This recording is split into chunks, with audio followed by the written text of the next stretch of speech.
Silva, né? This meeting is being recorded. Esqueci. Seu projeto de doutorado. Então, vai fazer uma apresentação, né, que é pública, né, e depois, pode ter perguntas, né, da plateia, e depois a gente faz uma sessão fechada aí, só com ela e os membros da banca. Então, quer já começar, Juliana? Pode ser.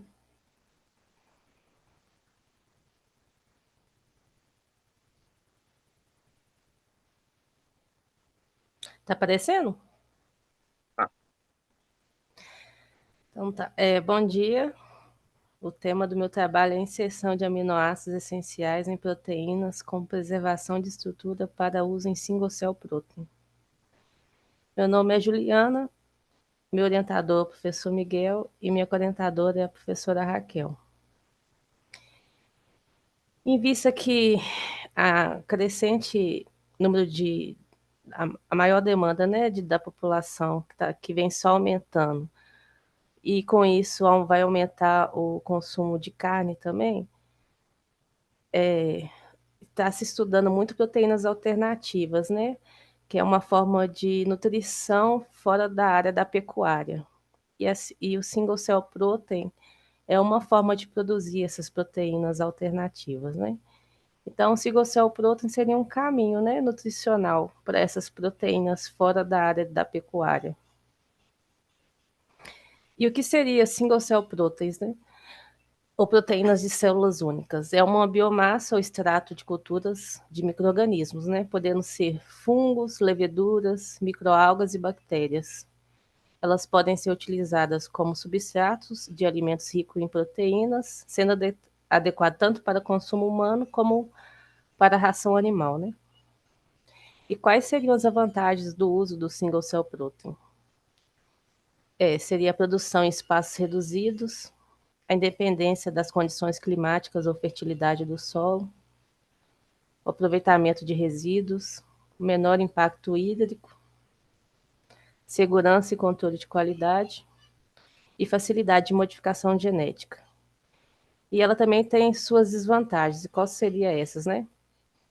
A alta concentração de ácido nucleico, algas e leveduras têm parede celular, que é mais difícil para romper, podem ter sabores desagradáveis, contaminantes podem produzir toxinas, e algumas proteínas de leveduras e fungos são deficientes em metionina, que são um dos aminoácidos essenciais que é o interesse do nosso trabalho, né?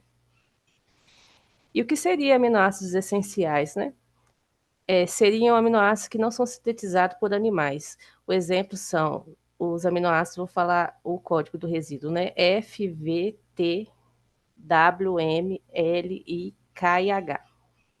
E os semi-essenciais, que são sintetizados, mas em maior demanda se tornam semi-essenciais. Seriam a cisteína, que vem da metionina, né? A tirosina, que vem da fenilalanina, e a prolina. Esse aqui é um quadro, né, do consumo diário desses aminoácidos essenciais, incluindo os semi-essenciais. A gente pode ver que na década de 80 a demanda parecia ser menor, mas hoje em dia a gente sabe, nos dias atuais, que o consumo desses aminoácidos essenciais são 2 ou 3 vezes maior do que havia sido dito nos anos 80. Então, as proteínas nutricionais do leite, como a caseína e a beta-lactoglobulina, e as do ovo, como a vitelogenina, têm sido expressas por single cell protein, né?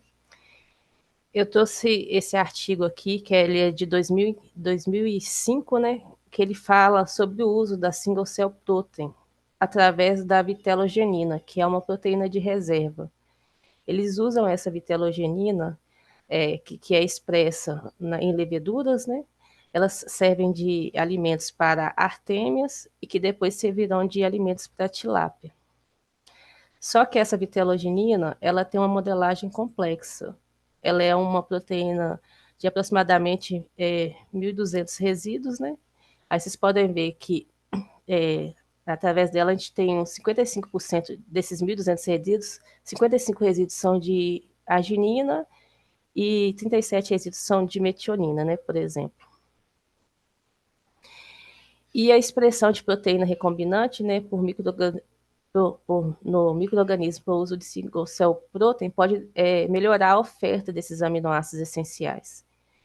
E a pergunta que a gente faz no nosso trabalho é: será que a bioinformática pode contribuir para o enriquecimento dessas proteínas com aminoácidos essenciais?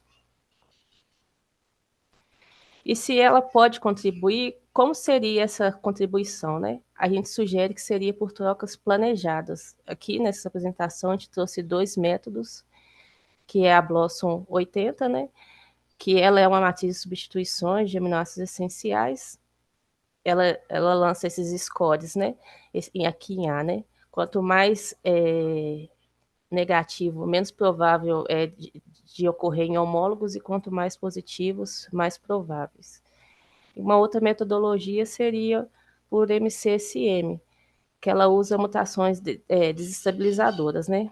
Aí ela pega um resíduo selvagem e compara através de dados físico-químicos com a mutação, com essa mesma região por outro resíduo mutante. Eles vai fazer uma assinatura, né, desse novo resíduo mutante e vai comparar as diferenças de energia. Fazendo essa diferença, daria um valor de delta G, né? Aí também gera uma pontuação.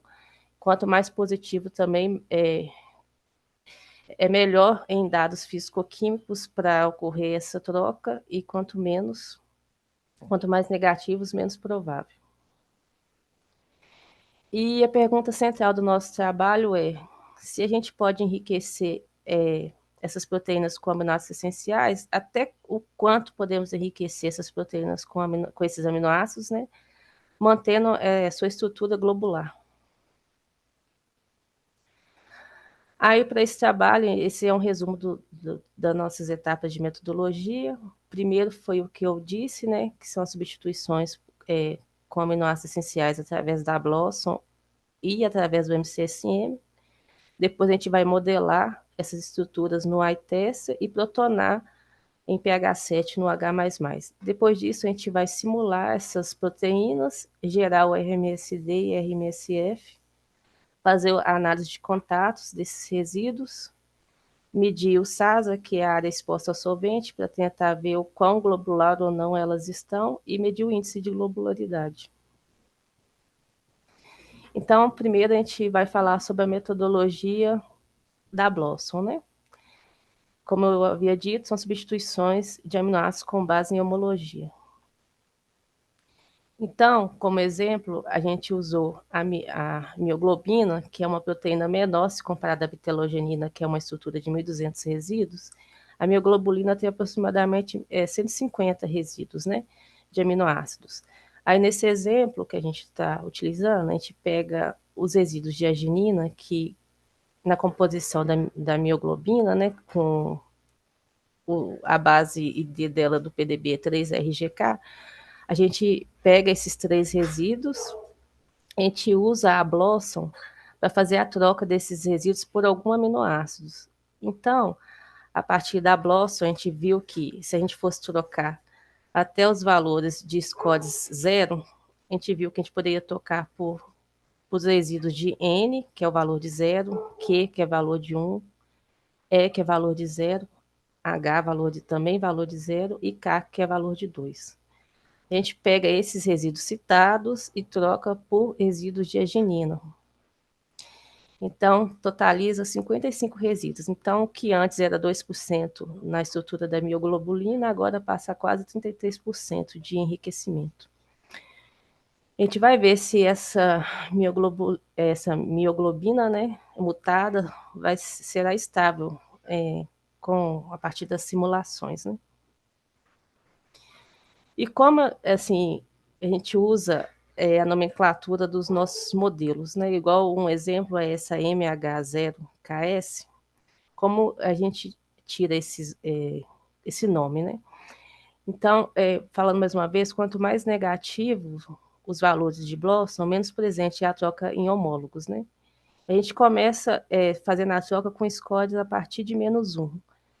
A gente faz uma pré-simulação usando o Gromix e a gente vê se ela não permanecer globular no final do tempo de simulação que a gente utilizou, a gente tenta reduzir esse enriquecimento para 40%, 30% e assim sucessivamente, né?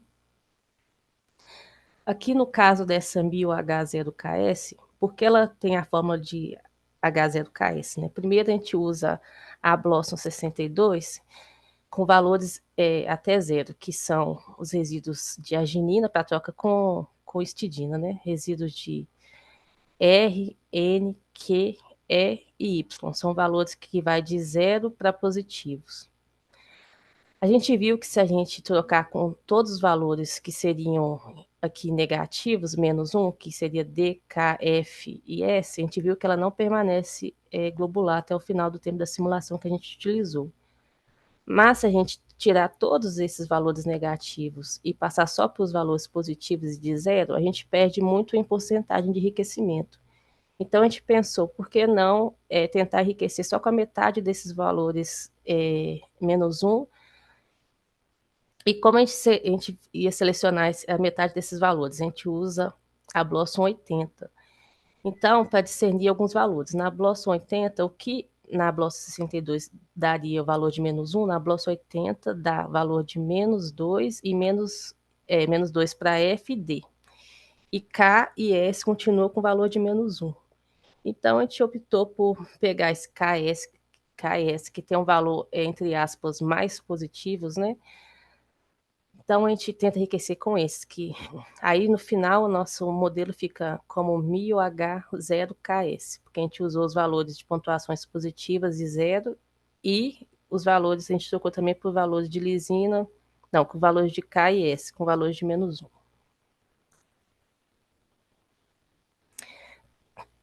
Então, com essa metodologia da Blossom, né, da nomenclatura, a gente vai usar. A gente utilizou menos 1 para os modelos de R, L, F, até menos 1, né? Y, I e V. Esse R-1 aqui, o primeiro, a gente está usando como controle negativo, né? Como eu falei com vocês, quando a gente fez o score para a arginina até valores desse valor de menos 1, ela não permaneceu globular. E a gente usou os valores até 0 para R, para T, e a gente utilizou a Blossom para discernir alguns valores que eram negativos em detrimento de outros, para os modelos de K, C, M, H e W. E a gente viu, né, que usando scores menos 1 para M, trocaria muitos aminoácidos. Então, a gente pegou só alguns, que seria o AT, utilizando a Blossom 80, que dá melhor pontos para A e T, dentre estes, ficando M0AT também. Essa seria a formulação final dos que a gente utilizou, que a gente viu que permaneceu globular pelo tempo que a gente rodou. O menor enriquecimento foi por triptofano, né, em torno de 22%, e o nosso maior enriquecimento a gente conseguiu por metionina, na faixa de 43%. Na esquerda está o modelo da arginina, né, em destaque para os resíduos nosso poder de mioglobina, em destaque os resíduos de arginina em amarelo, na selvagem, depois em laranja para o modelo mutado até o score 0, e o nosso terceiro modelo mutado, que é o nosso controle negativo, com argininas coloridas, os próximos resíduos de arginina em vermelho. A partir disso, a gente começou simulando com Gromix em bifurcações de 10 nanosegundos. Como foram bifurcações, a gente parou em 16 réplicas, totalizando até 310 nanosegundos. Esse slide mostra o nosso controle negativo e os resíduos de R0, que a gente optou como nosso controle que permaneceu globular, né? Esse primeiro aqui é a selvagem, você pode ver que o RMSD dele é o final, em torno do final da simulação, está girando em até 2 angstroms. O nosso controle negativo está girando de 10 a quase 40 angstroms. E a R0, que é o que a gente optou por seguir com ela, que está girando até de 3 angstroms. Para o uso do Gromax, né, a gente usou pressão e temperatura padrões. O solvente a gente utilizou a água, os íons foi um sódio e cloro. O campo de força foi este modelo de Amber, né? Foi 5.000 steps para minimização, como eu falei, 50 nanosegundos mais bifurcadas, né? Dando 16 réplicas.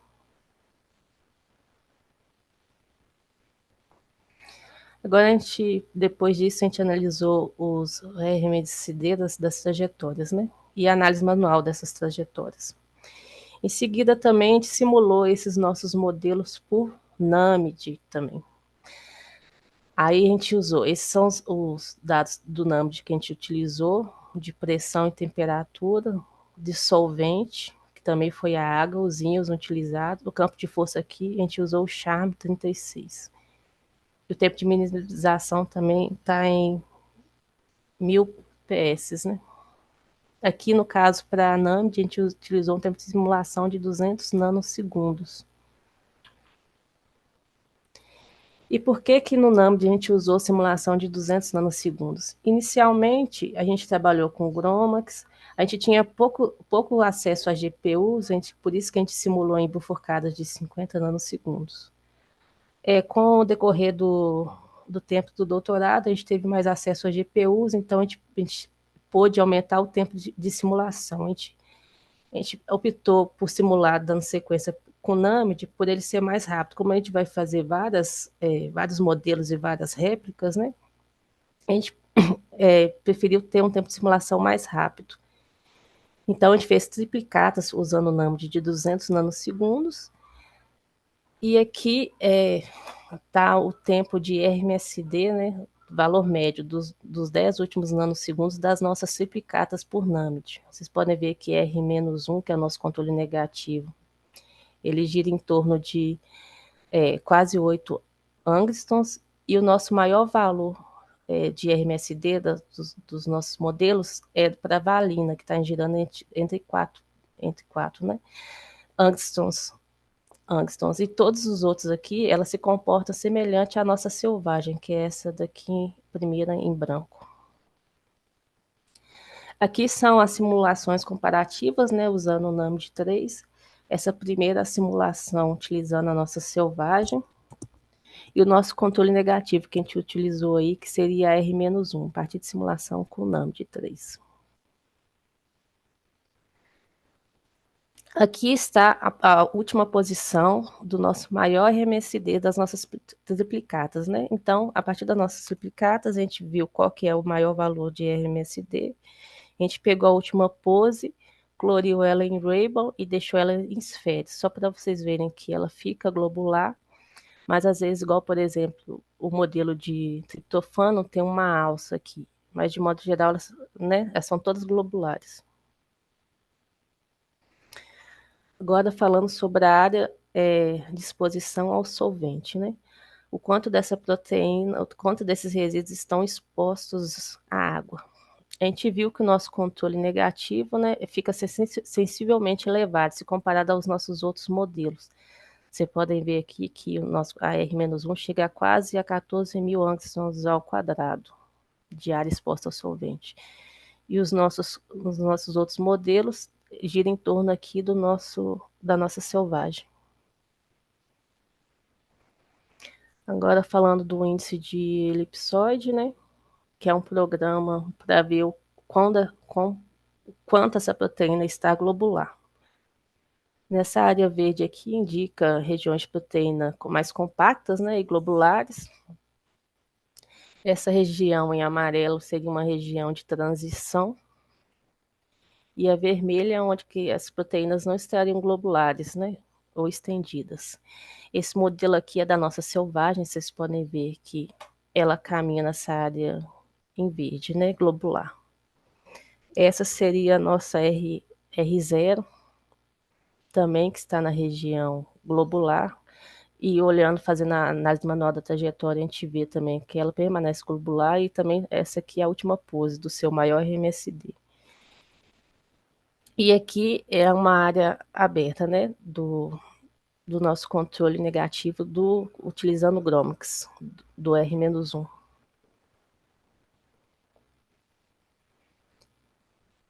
Então, os valores de elipsoide para o nosso controle negativo fica bem abaixo se comparado aos outros dos nossos modelos utilizados. E agora são análises de contato. A gente vai dar um enfoque maior aos contatos repulsivos. A gente utilizou o programa Cocada, que é do aluno Rafael, da Raquel Minardi, aluno de doutorado. Aqui a gente viu que os contatos repulsivos para R-1 é um número bem maior se comparado aos nossos outros modelos. A R0 ela também tem um contato repulsivo um pouco maior, mas a gente percebe que ela tem uma região, né, onde que a R0 teria alcançado um limite para ficar estável, né? Aqui são os nossos contatos hidrofóbicos. A gente vê que a MIO-F, né, e a MIO-Y, esses contatos hidrofóbicos não atrapalham sua globularidade até o tempo de simulação que a gente utilizou. Aqui está a MIO-F. Esses são os números de interação de hidrogênio, são mais ou menos similares para todos os modelos. E o número de contatos atrativos aqui.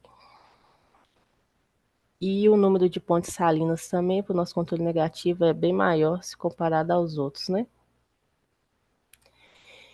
E não sei se vocês perceberam, a nossa MIO-H0, aqui ela não tem um output para esses contatos. Aí a gente se pergunta se é um problema do programa ou se é questão da protonação da histidina. É uma coisa que a gente ainda está estudando para ver como resolver, né? Agora, voltando para a metodologia Blossom, né? Blossom não, desculpa, para a metodologia do MCSM, que seriam por trocas de diferenças de delta-delta-G. Aqui, como falei, o programa, eles usam dados físico-químicos para esse valor aqui da selvagem, e a partir do resíduo que a gente faz a troca de mutação, dá um novo dados físico-químicos que geram um tipo de assinatura, né, desse novo resíduo mutante. Eles comparam fazendo valores de energia, né, de ΔG, comparam, né, ΔG antes da selvagem com agora o valor de ΔG da mutante. Aí faz essa diferença, que seria o ΔG, dando pontuações dessas diferenças, né? Então, quanto mais positivas, mais estabilizantes seria a troca por esses resíduos naquela posição, e quanto mais negativa, menos estabilizantes. E a gente viu que valores médios de ΔG mais baixos para histidina e arginina existem do que para metionina, que é esse aqui que está bem no início. A gente viu também que mais substituições são necessárias para a média de ΔG ser menor que zero, né? Como a metionina, do que para a arginina e histidina. A gente iniciou fazendo trocas de 2 quartis, que seriam 50% dos melhores valores de MCSM, né, de ΔG. Então, a gente enriqueceu 50% das nossas proteínas com o aminoácido estudado. E a gente usou como controle negativo um outro valor, que era os dois quartis piores, né, para fazer essa troca como controle negativo. Se a gente viu que para os nossos modelos 50% não permaneceu globular, a gente vai tirando de 10 em 10%, criando os DCIs, né? Trocando até, não deu 50%, a gente troca por até 40%, aí fica D1, 2, 3, 4. Se não permaneceu globular, a gente troca por DCIS de 30%, 1, 2, 3 e assim sucessivamente. Aqui é só um exemplo, né, de como a gente fez essa nomenclatura de Q12, D12. Aí a gente viu que somente para arginina e lisina, que são carregados positivamente, né, a gente tem que reduzir para DCIS de 20%. Então, somente para arginina e lisina, a gente usou só 20% dos melhores valores de delta-delta-G. Os outros a gente trabalhou com 50 melhores valores, que são os primeiros 2 quartis aqui, Q12, e o que a gente usou como controle negativo são os 50 piores valores, que é o Q34. Então, né, cada novo resíduo substituído tem um valor de delta-delta-G que será ordenado do maior para o menor. De forma similar à metodologia da Blossom, a gente ordena esses valores de MCSM, aqui seria, né, o valor ordenado, aqui não está ordenado, mas a gente ordena esses valores e pega os 50 melhores valores de delta-delta-G, a gente pega essas posições de metionina e troca pelos resíduos que correspondem a esses melhores valores. E trocam 50% dos resíduos correspondentes por metionina. Aí, para Q34, a gente enriqueceu até 51%. Então, de 3 resíduos de metionina, foram para 76 resíduos. Então, com esse modelo de 50% de enriquecimento, a gente conseguiu para todos esses modelos, tirando a da lisina e da arginina, que a gente só conseguiu enriquecer com 20%. E o nosso controle negativo, que seria, como eu falei, 50 piores valores de delta-delta-G, utilizando o enriquecimento por arginina. Então, aqui fica as porcentagens de enriquecimento de todos os nossos modelos, né?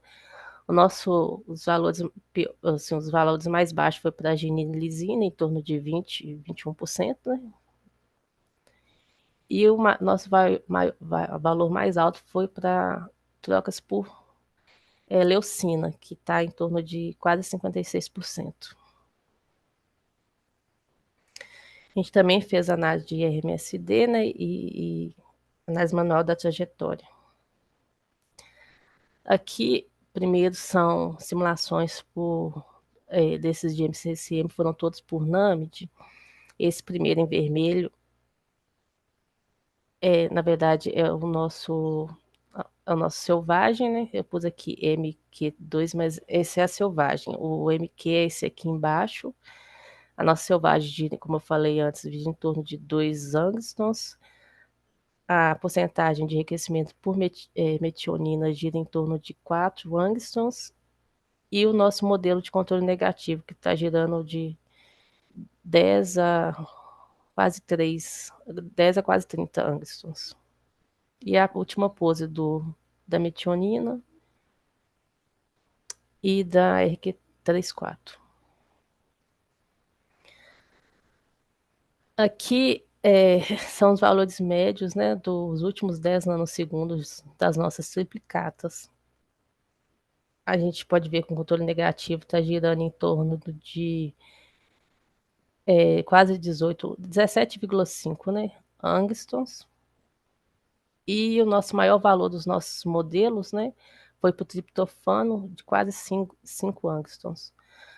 Como eu havia dito, né, primeiro a gente começou utilizando 50% dos melhores valores para lisina e arginina, mas ela não permaneceu globular, a gente passou para os valores de 20%, né, D12.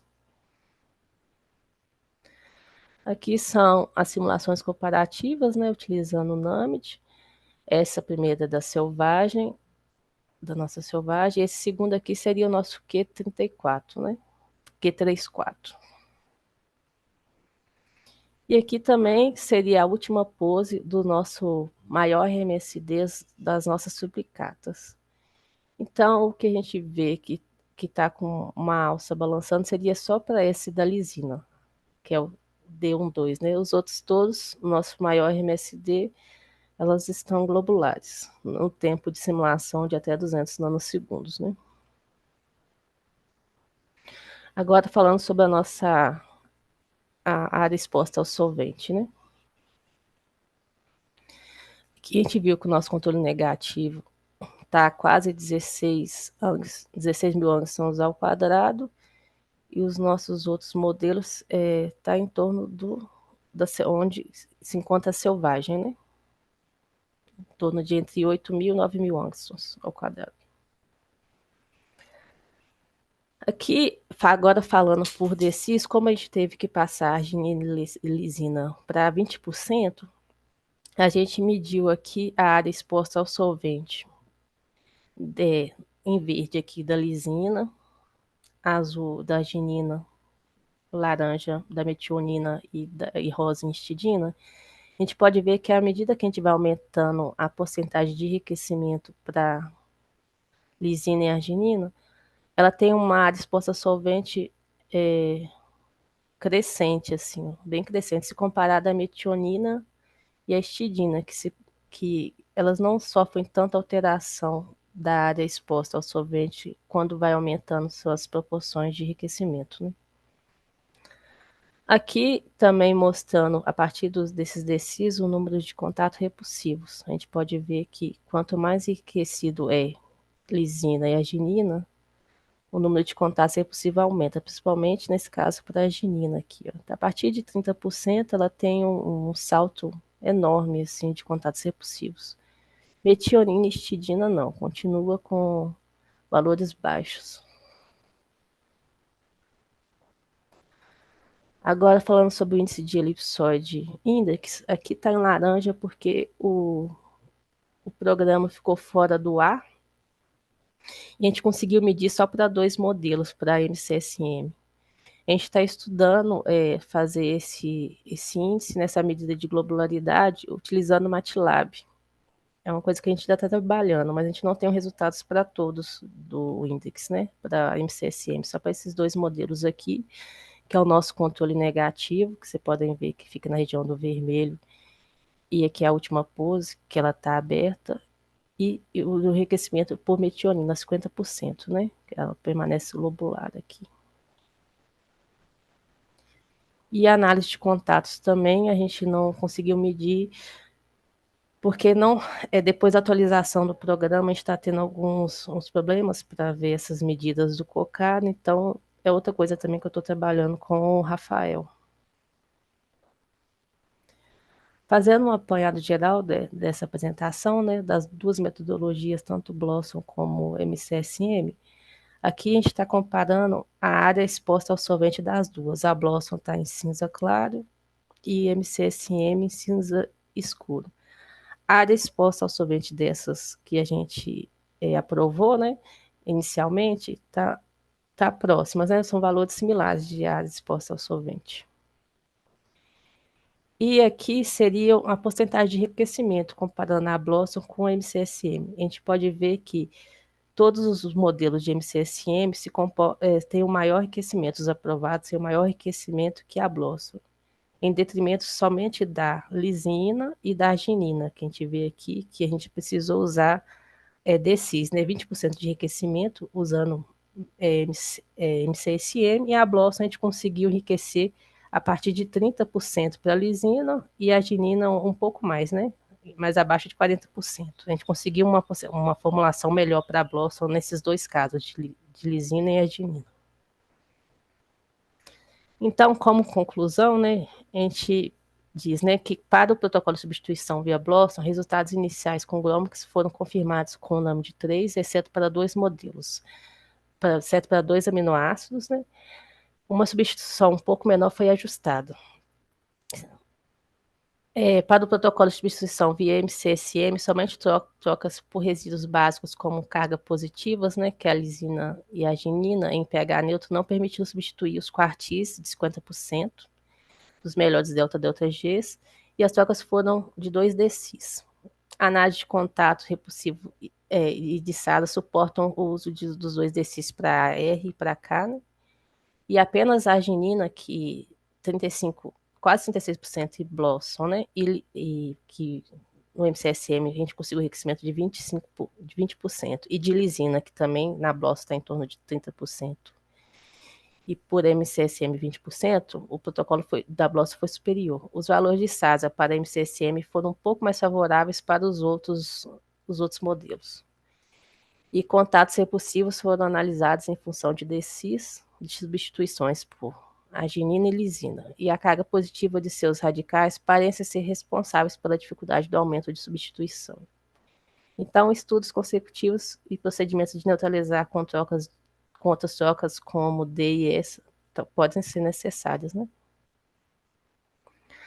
As perspectivas do trabalho é verificar se há proteínas naturais que possam ser mais ricas para algum aminoácido que a nossa proposta, estudar mutações vizinhas usando outros essenciais para retirar intercontatos de repulsivos, propor neutralizar contatos repulsivos com trocas de alguns positivos por negativos para formar pontes salinas, considerar incluir sítios de peptidases que estejam expostos e próximos a serem adaptados, melhorar o desenvolvimento metodológico do PCSM em substituição ao uso da Blossom, estender esse conhecimento para mais uma proteína rica em fitas betas, que a gente está utilizando, está em andamento, né? A gente está trabalhando com a mielina, e usar o conhecimento obtido sobre a instabilidade de mutantes em colaboração com o mestrando Fábio, né, que é da Federal do Rio Grande de Natal, né, para determinar condições de alta temperatura e pressão que distingue o controle negativo de mutantes e selvagem com apenas 5 nanosegundos,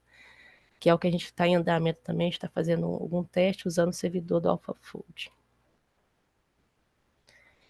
Esse é o cronograma para os próximos semestres, para o meu doutorado. Esses são os financiadores e o agradecimento.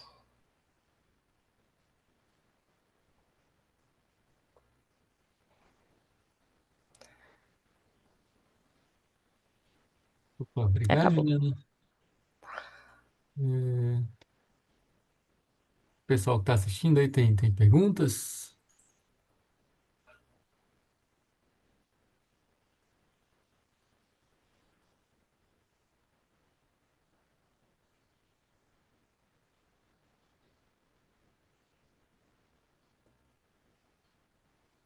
Cada um mandando os parabéns aí. Bom, se não tiver perguntas, aí a gente seguiria para a arguição, né? Eu acho que vou precisar que o Miguel passe para mim o rosto. Eu não estou escutando.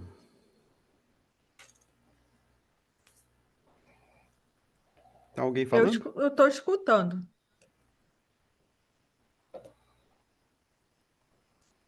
Tem alguém perguntando alguma coisa?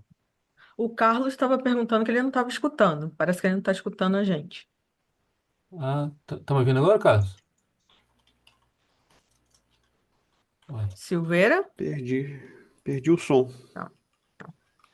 É, Oi, Lucas, eu acho que eu passei o rosto para você Ah, agora. Eu tá. imaginei Agora que tá a com ele. secretaria que ia te passar o rosto e não eu, mas você está como host aí Talvez é agora. porque você. Não, agora tá certo. Talvez você tenha. Como você chegou primeiro, ficou automático. Ah, Vocês estão me entendi. escutando? Tamo. Tudo certo. O pessoal da audiência sai agora? Ou Se não vocês vão tiver fazer uma perguntas, Eu sala escuto paralela? vocês. Eu deixa acho que eu agora a sessão pública terminou, o pessoal da audiência já pode sair, né? vou criar então a breakout room lá. Juliana, tá me escutando? Fala alguma coisa, Juliana. Eu estou te ouvindo. Você está Ah, me ótimo, ouvindo? isso. Eu só Deu queria certo? saber se o Ah, problema não, é beleza. só do meu lado aqui. Eu vou criar o breakout room aqui então. Mas eu não escuto vocês. Eu só estou escutando a Juliana.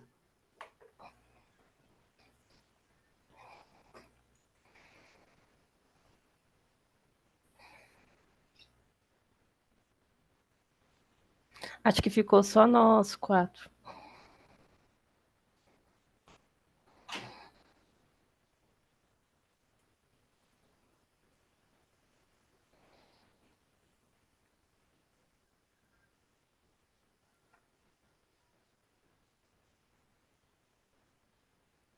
Ah,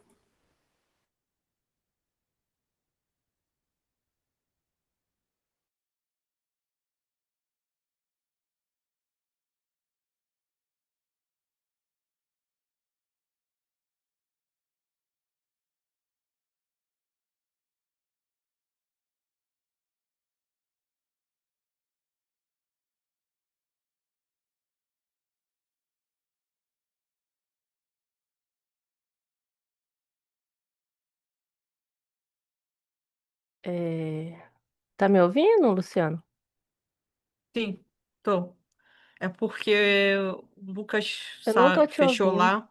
Não? Ih, pera. E agora? Eita, eu não tô ouvindo. Eu não tô Ai, ouvindo o Lucas também, não. tá me ouvindo? Eu te ouvi, Lucas. Mas a Juliana Juliana? não. Não. Gente, que desgraça. Eu não tô ouvindo ninguém agora. Ai, meu Deus. Ó, eu Que tô coisa escutando o horrível. Lucas. Deixa eu sair e entrar de novo. Ah, se tudo errado, a gente passa um Meet pra todo mundo aí. Foi, gente. Pelo amor de Deus.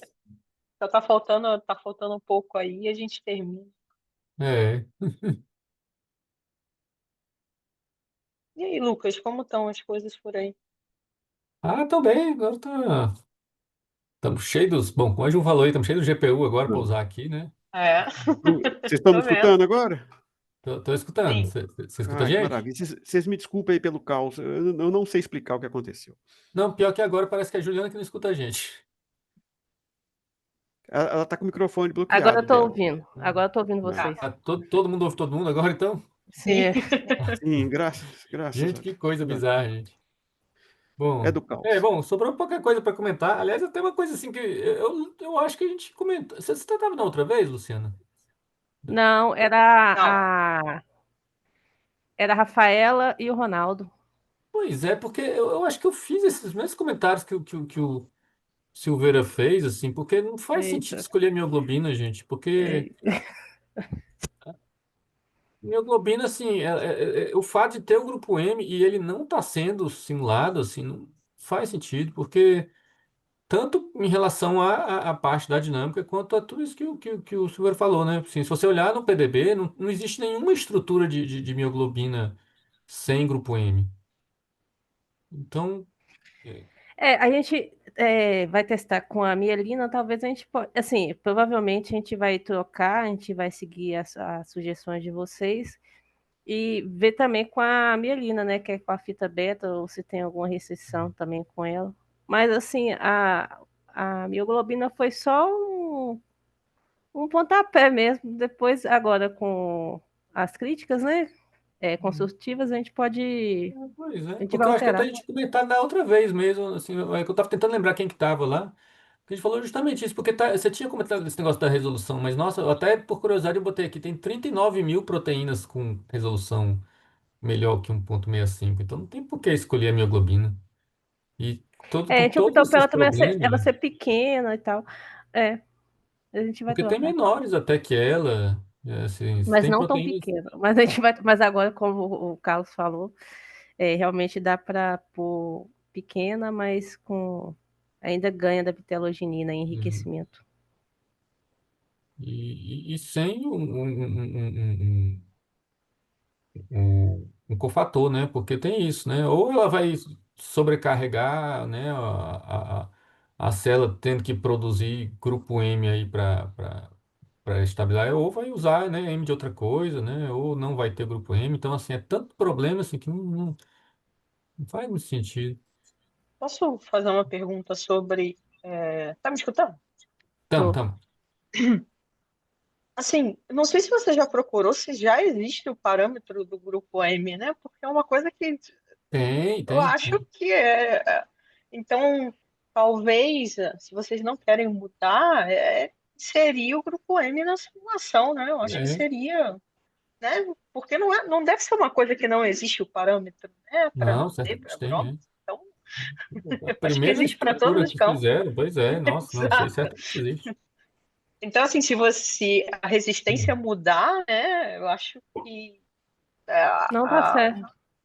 o caminho mais fácil seria incluir o grupo M na simulação, já que agora vocês têm todo esse poder computacional, eu acho que, sei, na sugestão, né, já que é uma coisa que já foi Todo esse criticada poder aí na computacional foi cena, engraçado.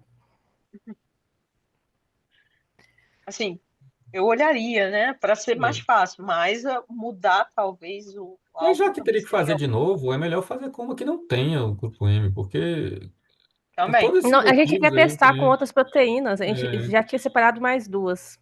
Agora eu esqueci o nome da terceira, mas eu só lembro agora da mielina. Mas a gente vai testar com outras. A gente vai pegar outra de alfa-hélice. porque tem muita proteína aí que até é pequenininha, aí, coisa de 40 aminoácidos, às vezes menos, assim, umas resoluções super boas aí. Então, sim, tem tanta coisa para usar. E, tem outra coisa, assim, eu acho que boa parte das coisas já comentaram, mas por exemplo, você falou em modificações em temperatura e pressão estão previstas futuramente. Por que você mexeria Ah, em sim. pressão aí? É para ver se. Na verdade, deixa eu até ver se eu consigo compartilhar aqui. É só para ver se em outras condições a proteína abre mais rapidamente, sabe?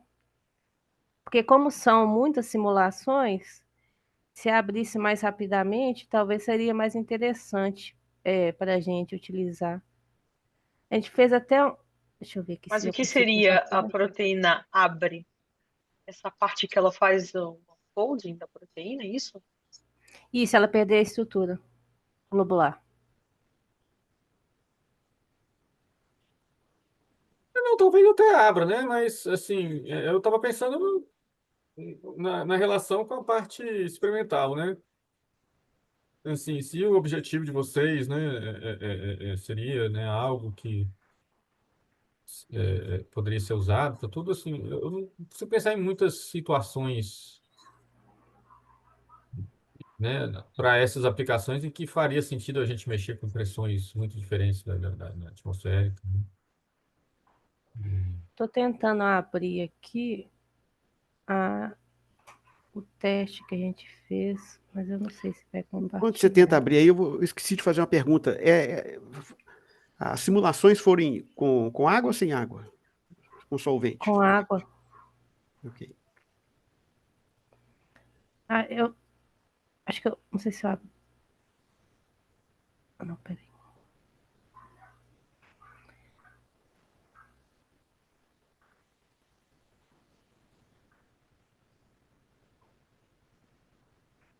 Compartilhou a tela? Sim, para mim sim. Sim. Deixa eu só fazer aqui. Esse aqui eu troquei depois.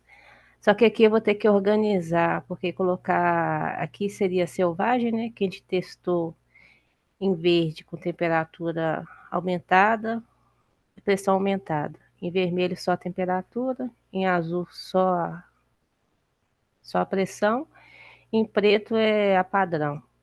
Mas depois eu tenho que juntar a selvagem, aqui seria a R0, né? E depois com a R-1. Eu queria colocar todas as vermelhas junto, todas as verdes, para mostrar. Mas qual que seria a pergunta do Não, por que professor que Leite? fazer, alterar a pressão, assim, se assim, eu não imagino em qual situação, né, pensando no que vocês pensarem em fazer com essas proteínas, faria Ah, tá. sentido ter pressões diferentes. Ah, sim. É porque só seria uma forma de teste para ver se, às vezes, a gente pensou assim, será que com um tempo bem menor de simulação e aumentando isso, a gente consegue ver o que seria, assim, o que a gente ia levar um tempo bem maior em condições normais? Será que se a gente aumentasse? Ah, tá.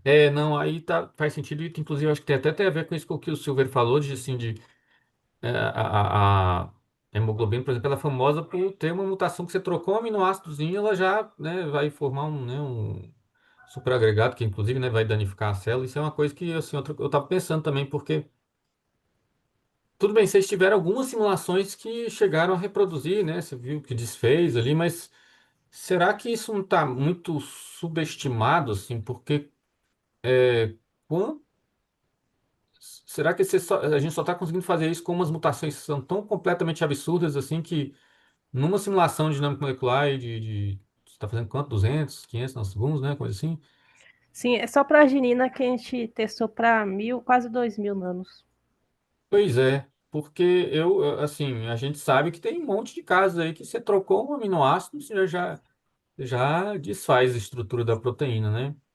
E aí eu não sei se o protocolo de vocês está capturando isso, né? Ah, entendi. Às vezes medir o tempo de simulação que ela leva para abrir, nesse caso, com um resíduo, Pois é, era para legal ter algum comparar. controle, sabe? Porque assim, Uhum. tem bases de dados, inclusive, que se dedicam só a isso, sabe? Sobre efeitos de mutação em proteínas. Eu não vou saber de qual agora, mas assim, o pessoal da, Uhum. da, da Raquel lá, eles mexem muito com isso.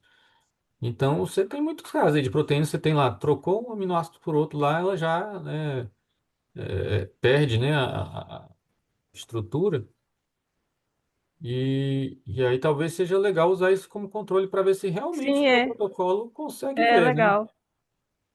Porque eu acho que está, muito provavelmente está subestimando, né? Porque essas mutações que vocês estão fazendo são muito drásticas, né? Assim, vocês estão trocando muita coisa, né? Eu imaginaria que com muito menos já daria problema. Então era, não sei, seria talvez isso, né? Assim, pensar em algum controle, né? Você pega mutações que sabidamente desestabilizam, né? E faz o teste. E, de novo, é uma coisa que não dá para fazer desse jeito que vocês estão fazendo com mioglobina, porque a mioglobina vocês estão fazendo sem o M, e isso não representa a realidade, né? Assim, todas as estruturas que tem de mioglobina são com o grupo M lá. Então, assim, isso não está demonstrando, né, como que seria o efeito mesmo nessa, né? Porque, assim, bom, deve ter artigos também mostrando como é que é o enovelamento das globinas e tudo, mas muito provavelmente, né, ela deve se enovelar já em contato ali com o M, né? Tem coisas, por exemplo, que a gente sabe que acontece para as hemoglobinas, né, que são 4 cadeias parecidas com essa aí, que você já tem que ter alguma coisa ali no meio para evitar, por exemplo, a formação de formas errôneas, né? Então, é o caso a gente fala muito da anemia falciforme, mas tem aquela outra doença, né, que é quando você tem só uma cadeia. Ai, deu branco agora. Ah, o resíduo é da anemia Talassemia. falciforme. Ah, tá. Que a talassemia é quando você você produz uma cadeia e não a outra, ou muito pouco a outra, né? E aí acontece uma coisa interessante que é o indivíduo que ele tem a talassemia, que você basicamente só produz a beta, ela vai formar um tetrâmero de betas, que é um tetrâmero que não tem uma propriedade importante para a hemoglobina, que é aquele efeito, né, de alostérico, né? De você ter aquela cooperatividade entre os sítios lá. Agora, se o indivíduo ele tem mais a alfa, aí dá um negócio completamente diferente, que é parecido com a anemia falciforme. Em vez de você formar lá um tetâmero de alfa, você vai ter um agregado que vai ter esse efeito também de ter problema na hemácia e tudo, porque ele vai formando, né, um agregado insolúvel ali, que é tóxico para a célula. E o que evita isso de acontecer, né? Porque lembra, nosso ribossoma produz uma proteína de cada vez, né? Ele não vai produzir, né, cadeias diferentes para fazer uma hemoglobina. É porque enquanto ele está produzindo as cadeias alfa, já existe na célula uma proteína lá que chama HSP, que ela encontrou uma alfa, ela forma um complexozinho estável ali, né? Que é solúvel, não dá problema nenhum. Aí na hora que aparece uma beta ali, aí a alfa junto com a beta, né? Tem uma afinidade maior por ela. E aí vai fazer o complexo que é o correto, né? Então, eu imaginaria que deve até acontecer alguma coisa parecida em relação ao M, né? Talvez o próprio enovelamento das globinas já aconteça com as presenças do grupo M na célula. E a gente simular sem ele seria uma coisa não realista, né? Porque a gente está partindo de uma estrutura que não existe, né? Que é a estrutura da proteína sem o grupo M, né? E assim, o fato de ninguém ter nunca, né? Assim, lembra que a mioglobina foi a primeira estrutura a ser determinada de todas, né? No final dos anos 50. Então, se até hoje não tem nenhuma sem o grupo M, tem tudo que você possa imaginar. Tem mioglobina com oxigênio, sem oxigênio, com gás carbono, com monóxido de carbono, com mutações, sem mutação, né? Então, tem, né,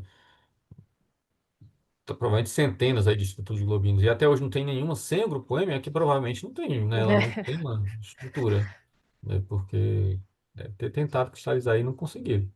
Porque é aquela coisa, né? Tem coisas que são, até de novo, né? Uma coisa interessante que tem a ver com essa família de proteínas, né? As primeiras estruturas, né, de hemoglobinas já deram uma ideia de explicar como que era esse efeito, né, do, da cooperatividade aí do oxigênio, porque eles viram que quando você cristalizava com oxigênio e sem, dava uma diferença estrutural lá, aquele estado tenso e relaxado lá, só que tinha uma coisa que não deu para entender por que que acontecia, porque eles viram, né, e isso em experimentos espectroscópicos, que a forma tensa e relaxada, elas naturalmente elas variavam entre si de uma para outra. Então, como é que você explica então que ligou o primeiro oxigênio vai melhorar ligar os outros se a princípio ela pode ir de um estado para o outro? Aí viram que, na verdade, tinha uma moléculazinha que se encontra nas hemácias, né, que é o. Esqueci o nome da molécula. É um íonzinho, né, que tem várias cargas negativas ali, que ele existe em concentração grande na hemácia e ele meio que trava a hemoglobina. Magnésio. Não, Não. ele tem carga negativa. Ele é maior, Ah, é, o magnésio é carga é, positiva. é. E ele é um pouquinho maior, né? Tem vários átomos ali. Esqueci agora o nome do- da molécula. Mas, enfim, ele trava, né, a hemoglobina no estado tenso. E aí, na hora que liga o primeiro oxigênio, ele vai liberar essa, esse íon aí e vai para o estado relaxado. Então, nesse caso, faz sentido, porque é uma coisa que esse tipo de ligante, assim, né, não são tão rígidos assim, né, não é tão não é uma coisa que você imagina que a proteína não pode ficar sem ele. Tanto é que não ficou e o pessoal nem percebeu, né? Tem várias estruturas no começo que não viram isso aí.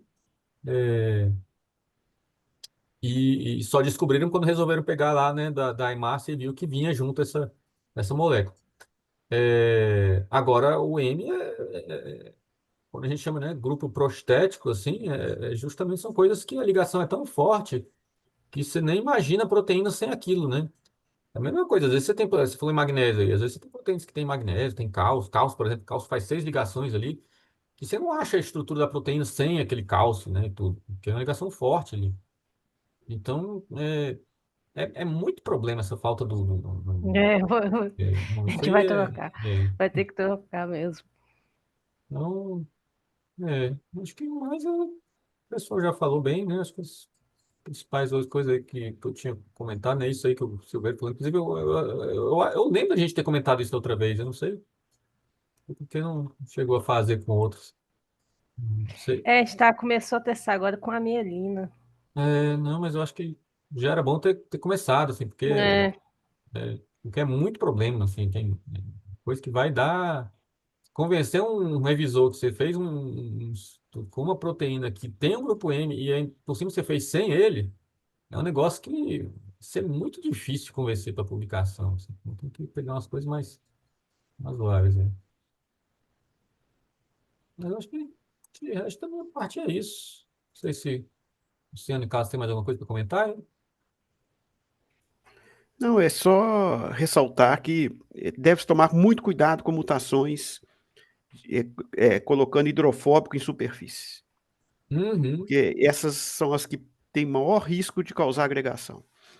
pois é. Que inclusive é uma coisa que não está sendo testado, né? Porque o efeito da agregação é justamente né, você entrar em contato com outras coisas hidrofóbicas ali, que como você está Exato. fazendo uma simulação que é só uma proteína em água, assim, isso nem está sendo testado. E eu nem sei se tem protocolos aí razoáveis de testar esse tipo de coisa aí, É porque dinâmica, aí vai né? depender do contexto que fez essa mutação hidrofóbica de superfície, que aí talvez o contexto, o que está ao redor dele, alguma presença de carga que causa alguma repulsão, que não deixe formar cadeias, intercadeias, né? Exatamente. Agregações intercadeias. Aí você teria que fazer um estudo de PPI, de Protein-Protein Interface, para poder verificar que aquilo não agrega. Uhum. Mais trabalho, né? É. talvez usar umas métricas que avaliem esse tipo de coisa, porque eu vi que só usou o delta delta G lá do, como é que chama? Sim, eu tô aceitando, sim, eu vou pegar, mas Pega o do Rosetta. O Rosetta ele tem um cálculo delta delta G para Rosetta. mutação que eu imagino que ele vai levar isso em conta, se você está expondo a região hidrofóbica ao solvente, esse tipo de coisa. O Rosetta ele Mas e tem os uns. sítios? Será que se eu fosse fazer a proteína sem o grupo M com aqueles sítios de peptidases não ajudaria para quebrar a proteína? Porque a gente colocou como perspectivas ver sítios de peptidases. Não, assim, mas eu acho que é uma coisa interessante, mas assim, eu acho que tem que ser feita com algo que a estrutura faz sentido, sabe? Então, Então, tudo bem, especial lá na mielina, né? Então pega algumas proteínas que você saiba que tem aquela estrutura, né? Só com os aminoácidos mesmo. E aí pensa em fazer essas outras coisas. Porque eu acho que insistir na mioglobina não faz sentido. É, acho que agora está claro mesmo, né? é. E aí, olha, tem alguns scores aí de uns potenciais para ver o efeito de mutação. Eu acho que o mais famoso é esse do Rosetta aí, que é o delta delta G do Rosetta. Tem coisas que vão indicar. Bom, tem coisa de perfil lá, aquele perfil do Verify 3D, ele meio que faz isso, né? Ele diz o quanto que regiões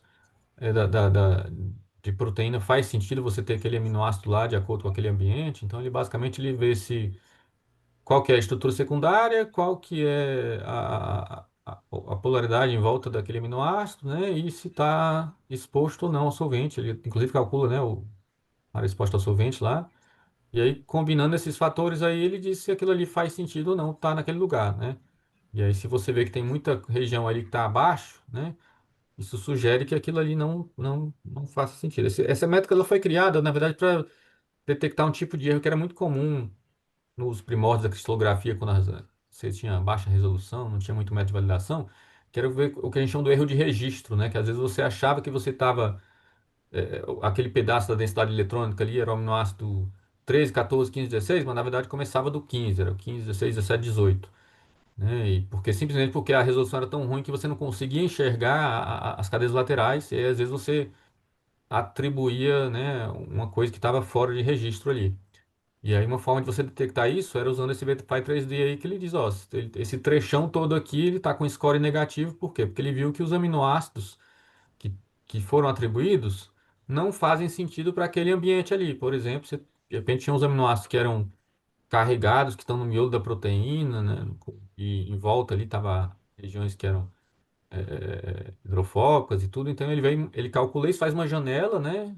E disse se faz sentido ou não. Então isso é uma coisa que dá para fazer. Você pode, na hora que você Verify faz, 3D, né? Verify 3, deixa eu botar aqui Uhum. Eu anotei. botei no chat aí.